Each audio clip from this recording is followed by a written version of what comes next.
Well, it's Saturday the 27th of August.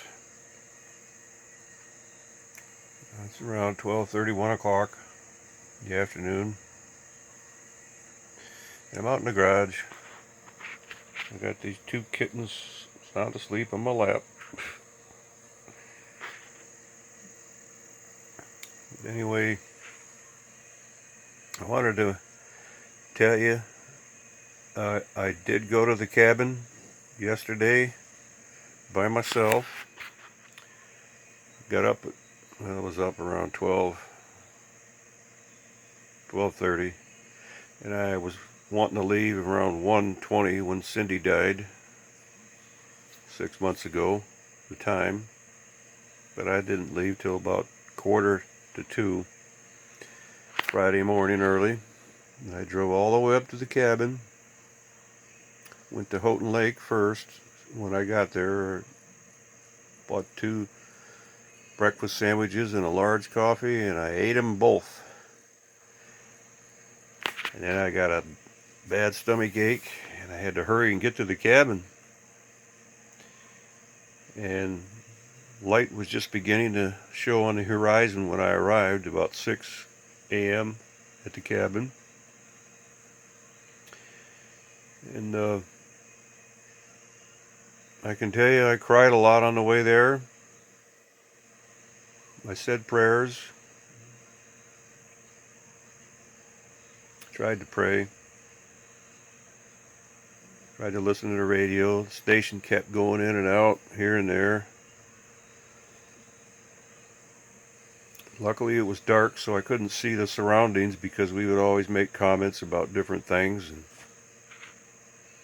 but I did on the way home. When I got there, I cried pretty good for a while.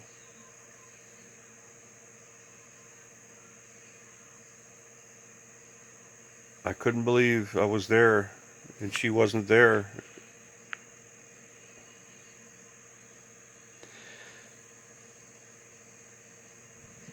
It was hard to accept that fact, but reality set in.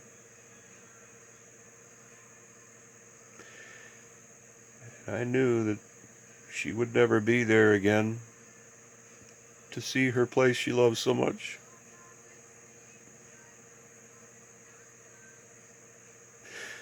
That hurts, but she's in a better place. It's hard for me to understand all that, but I accept it. I don't want to, and I do want to, for her.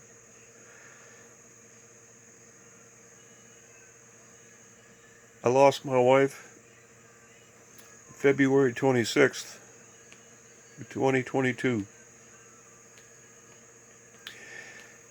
Cause of death was COVID/cancer. She had breast cancer. She was cured of it on the 15th, or the 13th was her last day of radiation. I forget what day it was. It was right there. And she walked out of there with a certificate saying she was cured of stage 3 or 4 metastatic breast cancer. And I didn't know much about that stuff other than it can come back soon and end up somewhere else and kill you. So, was she really cured? I don't know. 3 days later, she caught COVID, and I had to take her to the hospital on the 18th of January. Never knowing that I wouldn't see her at home again. She would die in that hospital, at Beaumont Hospital in Trenton, Michigan.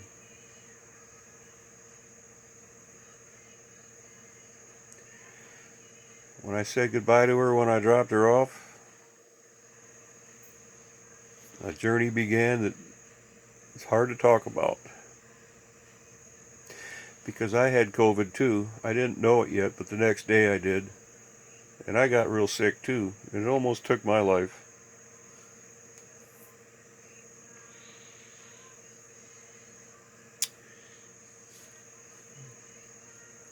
Through all this, until the last 4 days, we believed she was going to come out of there and walk out of there, or have a nurse come over and help care for her when she came home. We believed that. I believed that. I couldn't believe God would allow her to go through all those cancers only to die from COVID.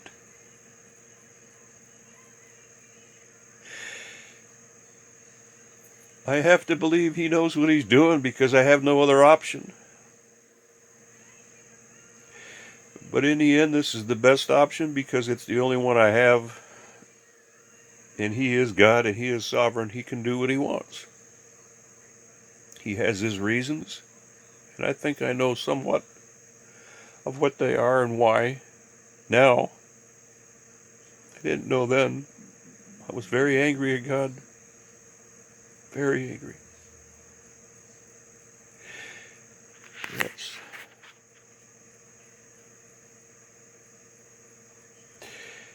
And I was very angry at myself for not being able to do more for her. She started to get worse. 2 or 3 weeks after she was there, she got pretty bad. She was on oxygen, double oxygen, forced oxygen. Eventually, they wanted her to go on a ventilator, but they told me she won't come off of it. And she knew that. In the last 5 days of her life, we decided to go on hospice, and they came in the next day, and she went on hospice. It was at that point that I knew she wasn't coming home, and everybody started coming up to see her because she wasn't having COVID no more, and they let us bring people up. The policy in the hospital changed at the last moment, which was a blessing from God, because I stayed with her for 4 days straight, night and day, except for 1 hour, when I had to go pay a bill. And in that 1 hour, I left. And while I was gone, she woke up and told the nurse and her sister, and asked who those 2 angels were on the wall. And she wanted to thank those 9 or 10 people, I forget how many she said, they said, that were in white robes singing and praying for her. She wanted to thank the staff, tell them each, and thank you for coming and doing this for her. I missed all that because I was gone for 1 hour. I had to go pay some bills. I wish I hadn't have missed that. I wanted to hear from her. But it was not to be. But it brought hope. It gave me hope. My faith has been weak most of my life. I've been a Christian for quite a while. Her faith was strong. I thank you, Lord, for her faith and her strength. She believed in you, Jesus, and I know she's with you now. And I thank most or all of the families there with her that have been gone ahead of her in my family. I believe. I'm not sure, but I believe. I hope.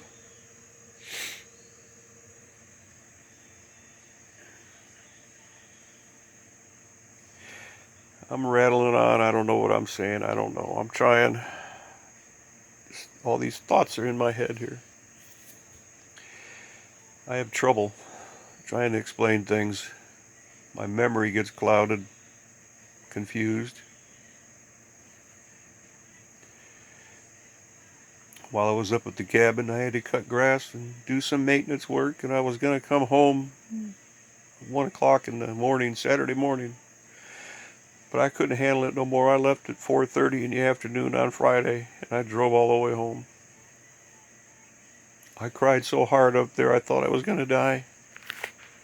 I couldn't breathe. There's no phone service there. I literally thought I was going to die there because of my crying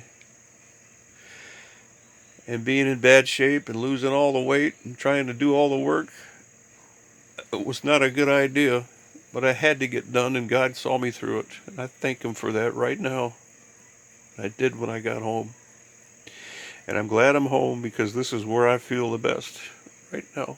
I feel her presence here.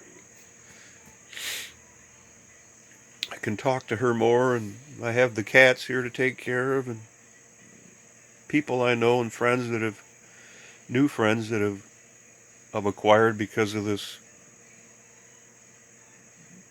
grief.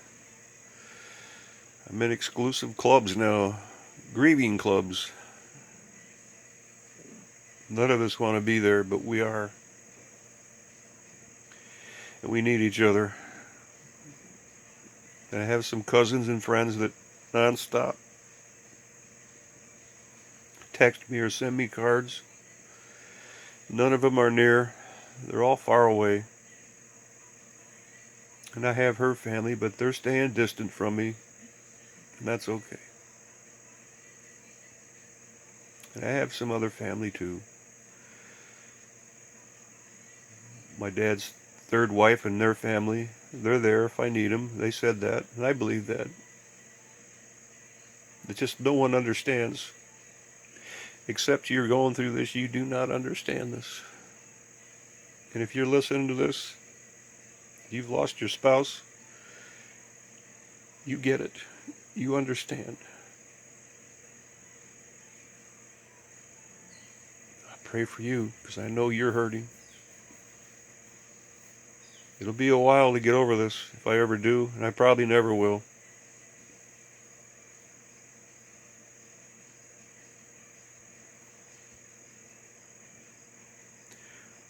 I don't know what else to say right now. I don't even know what I've said, really.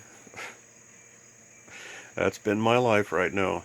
It's just up and down, up and down. I'm doing good, then I'm not doing good.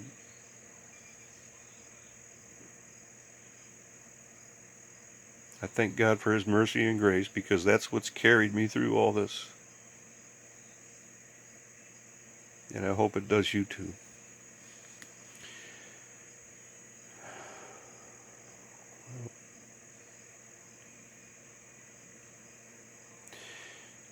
I better hang up for now.